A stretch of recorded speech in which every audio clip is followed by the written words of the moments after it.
ચાલે એવું બીતા શું બનાવ્યું હે બીતા તારા માથામાં જો તે બધું કેટલું લોટ નાખ્યું હોય હે આ ચકોડી કેટલા વાગે ઉઠી છે હેલો યુટ્યુબર ફેમિલી કેમ છો તમને ગુડ મોર્નિંગ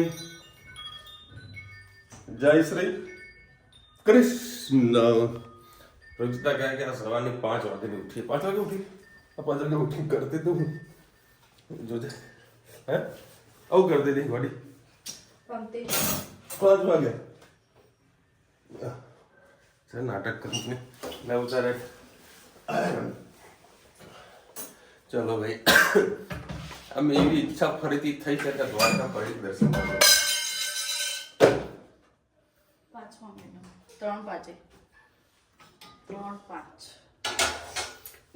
3-5 આખું શેડ્યુલ ચેન્જ થશે ક્યાંથી કેવી રીતે સોમનાથ દ્વારકા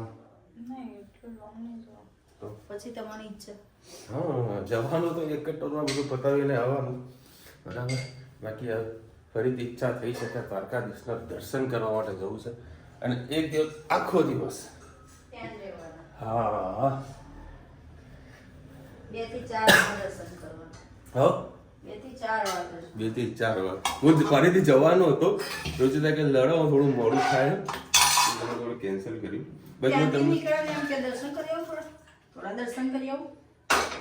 દર્શન કરી આવો યાર દ્વારકાધીશના દર્શનનો લાભ આ જેટલી વખત આમ જુઓ ને તો આમ આપણે લાગે તો હજુ જોયા કરીએ ફરી દર્શન કરીએ ઘણા લોકો દિવસમાં 10 વખત દર્શન કરતા હોય છે બધી આરતીઓના દર્શન કરતા હોય નજારો અલગ છે ને યાર એને ગુમતી કાઢવું છે બેસવાની જે મજા છે બધી જ કહીએ ને બધું ભૂલી જઈએ આપણે અમે કેટલી વખત 3 વખત બેઠા નથી પેલા આપણે રાત્રે બધા ગયા હતા સવારે તમે ચા પીવા ગયા હતા સવારે હું દહેજના જોડે ગયો તો એક જબરી ચા પીતો તો બેઠો હા બરાબર પછી મોઢું ચીતા ગયા મજા આવી એટલે કંઈક તો હશે ગુમતી ઘાટ ઉપર કંઈક તો હશે આ શું કરે છે ધોવી તો પડે ને વાસણ ઘસવાના પડે કામ પરફેક્ટ હોય છે ખાલી હજુ એકડો આવડતો નહીં ધનુ ને એક થી 6 આવડે મોડું છું એ બોલતો 1 થી 6 ધનુ મને લોલીપોપ ની શું લોલીપોપ આપી હતી દ્વારકામાં લોલીપોપ ની શું લોલીપોપ આપી હતી ધનુ કેજે ના કે ધનવીએ દ્વારકામાં મને શું કીધું કે લોલીપોપ ઉપાવો તો હું તમને બોલ મને નહીં ખબર મસ્ત મને ધનવીએ કીધું તું શું કે બોલ ને તું બોલ ને મને નહીં ખબર ધનવીએ મને એવી લોલીપોપ આપી કે પાપા તમે મને લોલીપોપ અપાવશો ને હે તો હું મસ્ત તમને ભાભી બતાવી લોલીપોપ અપાવી બે ભાભી મને કેવું આમ ધનુ કે લોલીપોપ અપાવો તો બાપા હું તમને મસ્ત ભાભી બતાવી તો કેવી કે દોડી પણ ના બતાવીએ ચલો ભાઈ ટીવી રેડી થઈ ગયું છે આજે ભાઈ નવા રૂટ પર જવાનું મતલબ રેગ્યુલર રૂટ પર છે એરપોર્ટ થઈને જવાનું છે આ બ્રિજ રિપેર થશે જો 5 દિવસમાં થશે તો ઠીક છે અદરવાઇઝ 3 મહિના લાગશે ફરીથી રીડેવલપમેન્ટ થતા એટલે ટ્રાફિકમાં હેરાન થવાનું છે એટલે વહેલાસર પહોંચીએ તો સારું છે ગુડ મોર્નિંગ જય શ્રી કૃષ્ણ આજે આપણે બનાવીશું સૂકી તુવેરનું શાક એના માટે મેં 3 પડી જેટલું તેલ લઈ લીધું એમાં જીરું એડ કરીશું જીરું થઈ જાય એટલે હિંગ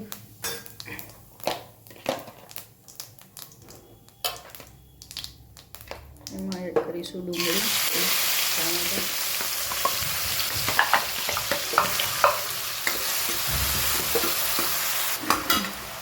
ટમેટા સોટે થાય ત્યાં સુધી આપણે લસણ એડ કરી દઈશું એક લસણ આખું રાખીશું તો ટેસ્ટ ખૂબ જ સરસ આવશે થોડી કળાને થવા દઈએ ડુંગળી ટામેટા થઈ ગયા છે સોટે હવે આપણે રૂટી મસાલા કરીએ પાવડર, લાલ મરચું પાવડર, ધાણા જીરું,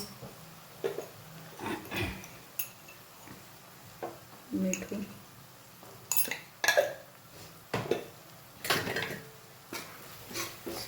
મિક્સ કરી લઈએ. ગેસની ફ્લેમ ફૂલ જ રાખીએ.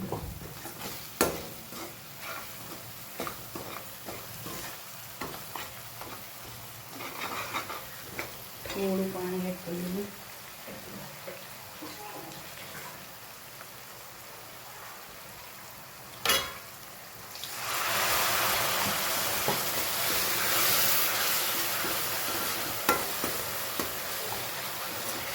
વઘારને કોઈ પર હવે ફરીથી ઢાંકીને થવા દઈએ. ટામેટાં પાકી જાય. અને આમાં થોડી લસણની ચટણી એડ કરી લઈએ.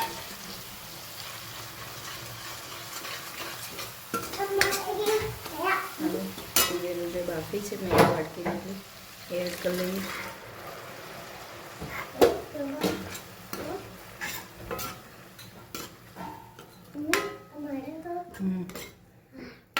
હવે એમાં ધોઈને ધાણા એડ કરી લઈએ.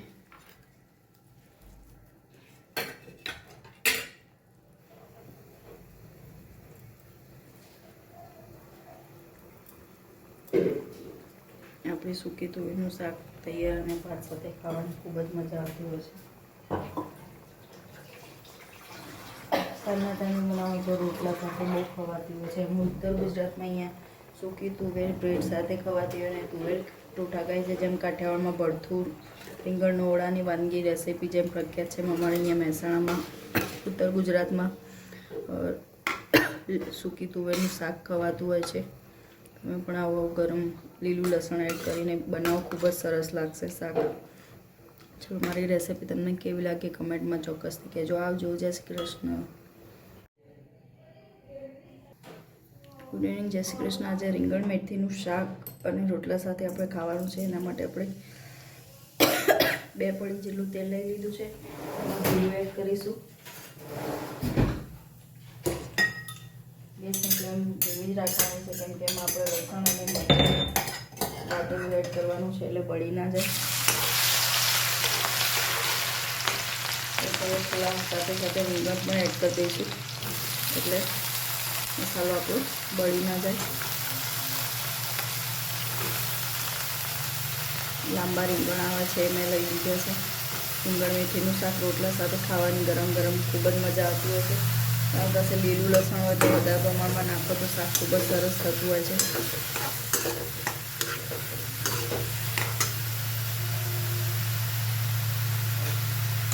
આપણે હવે અડધો એડ કરી દઈએ અને સૌ એડ કરી દઈએ.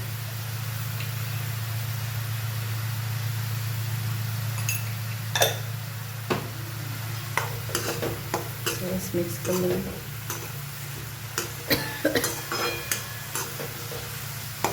રીંગણને ધીમા ગેસે થવા દઈએ. પછી થોડીક વાર પછી આપણે એમાં મેથી એડ કરીશું.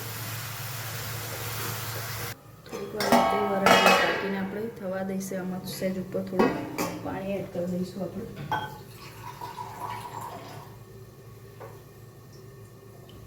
થોડીક વાર રીંગણને આપણે પાકવા દઈએ. પછી બીજા રૂટીન મસાલા કરી લઈએ. થોડા ઘણા આપણા રીંગણ થઈ ગયા છે. હવે આપણે મેથી એડ કરી દઈએ.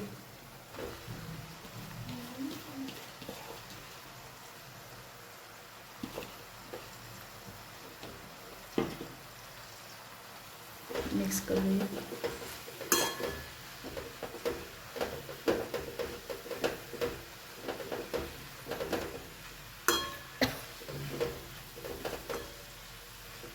હવે જે રૂટીન મસાલા છે એ આપણે એમાં એડ કરી દઈએ. મેથી પાકી પણ જશે સરસ. હવે ઢાંકવાનું નથી.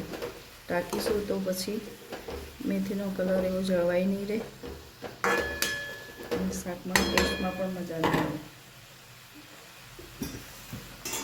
રૂટીન મસાલા કરી લઈએ. સૌથી સહેજ હળદર એડ કરીશું. લાલ મરચું પાવડર, ધાણા જીરું, થોડું મીઠું પાછું એડ કર્યું છે.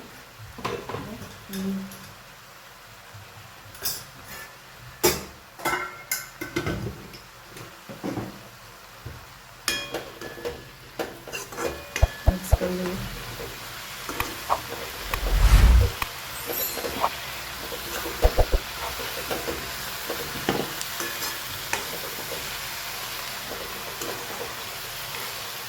જેથી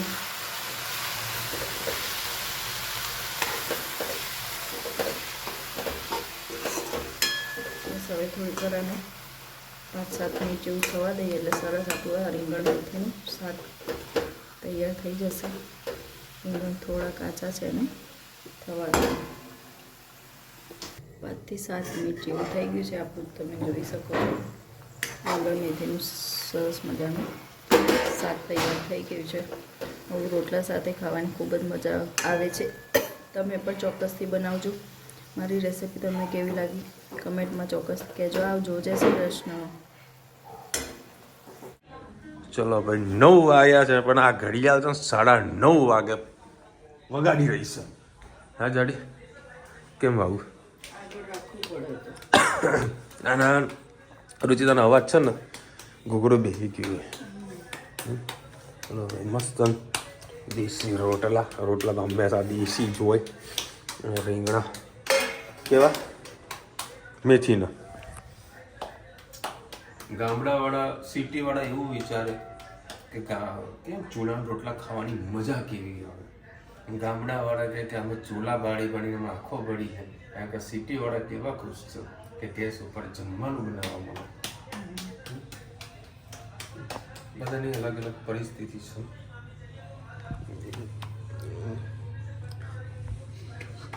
રોટલો ભાંગી ગયો છે. ત્યાં કદાચ ધનુર સારું આવડે કોઈ બોલાવી લો તો બોલાવી લો.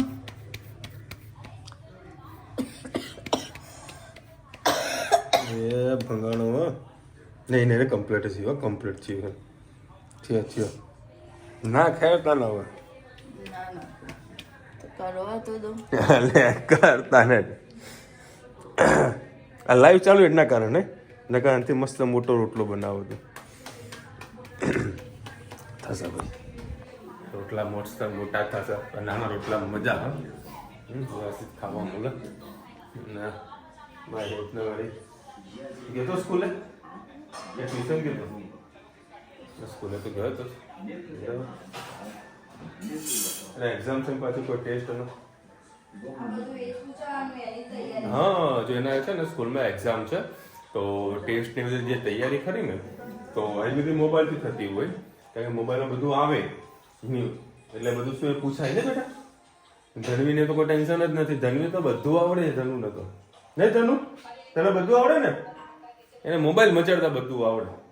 આ તો જો લેપટોપને શીખવાડ્યું નહીં હે નાની. ચાલો ભાઈ રુચિતાની અસર મને થોડી ઘડી એવું લાગ્યું હોય.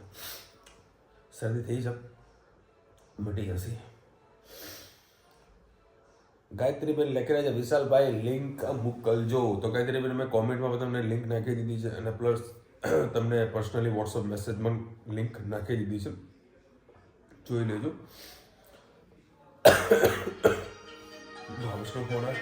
ભાવસનો ફોન હતો કે કાલે એક જગ્યાએ જમવા જવાનું છે ગામડામાં તો બધાને આવવાનું છે કે તું વહેલો આવી જજે.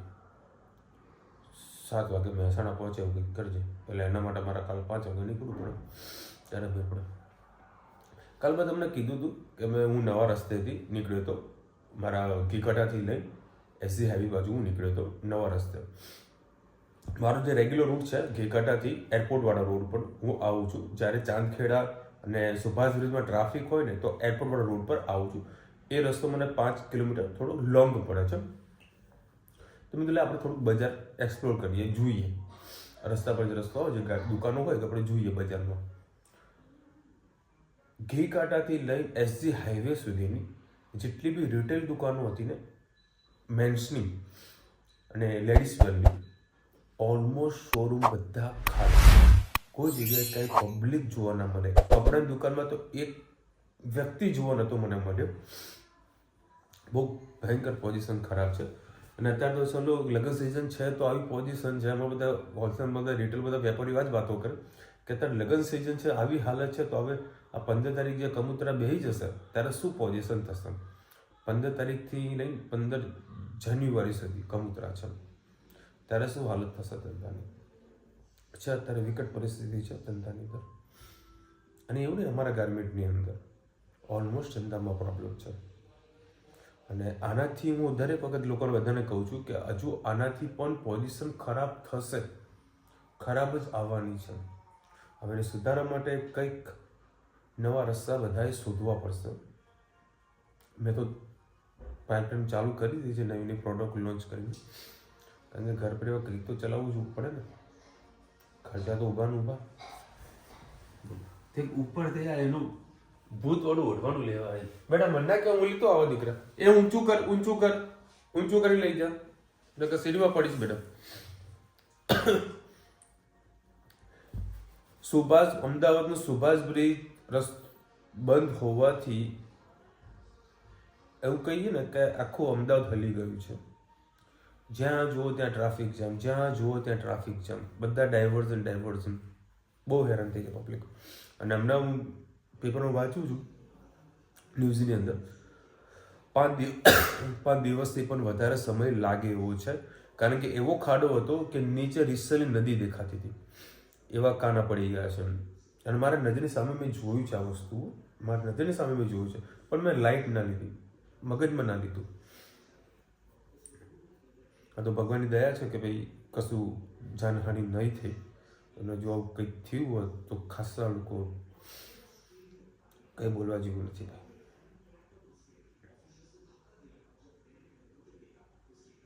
અલકાબેન લખે લાલા પિક્ચર જોવા ગયા ત્યારે કોમેન્ટ ના રિપ્લાય આપજો.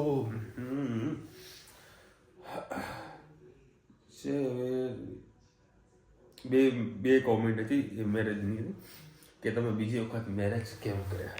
કાલે રુચિતા જોડેનો આન્સર લઈશ, બરાબર, એ તમને પ્રોપર આપશે આન્સર કે બીજી વખત મેરેજ કેમ કર્યા. ના, બીજી વખત 2 વખત એમ, એક 27 તારીખે અને 28 તારીખે. કોઈ બ્રાહ્મણે મને કીધું કે તારા 2 વખત લગ્ન થશે. આ સાચું પડી. ચલો મળીશું નવા વિડીયો સાથે, નવા મોજ મસ્તી સાથે. ત્યાં સુધી અમને આપણો જય હિન્દ, ભારત માતા કી જય. અને વિડીયો ગમે તો ફટાફટ લાઈક કરો, શેર કરો, સબસ્ક્રાઇબ કરો ને ભૂલતા નહીં. રાધે રાધે.